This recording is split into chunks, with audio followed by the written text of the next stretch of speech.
Добрый день, друзья и подписчики нашего канала. Yamamoto N179 сегодня на обзоре.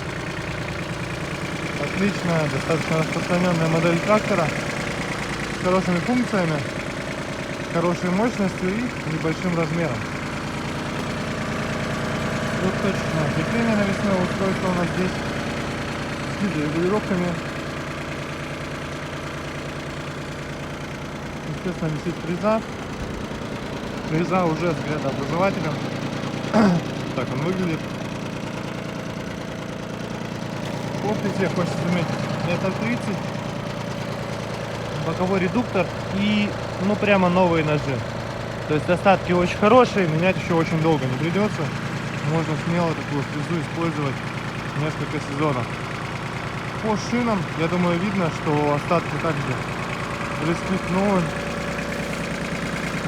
Никаких дополнительных вложений в шины не потребуется также еще много лет. Косметика в идеале. Здесь у нас вот есть небольшие скольчики, но это просто мелочи по сравнению с тем, как сохранился остальной корпус. Так. Работе. Все эти нажимаются, если он опускается. Вот они регулируются по фрезе. Yamamoto N179 очень расположена удобно. Здесь у нас и раздатка, и вал отбора мощности, и основная коробка передач. То есть все здесь есть, все сразу под рукой. И вот этого полплоский практически идеально. Соответственно, имеет вот такую приборную панель с этими поворотами. 628 часов наработки. Отключаемый полный привод с кнопки. Сейчас мы здесь подключим.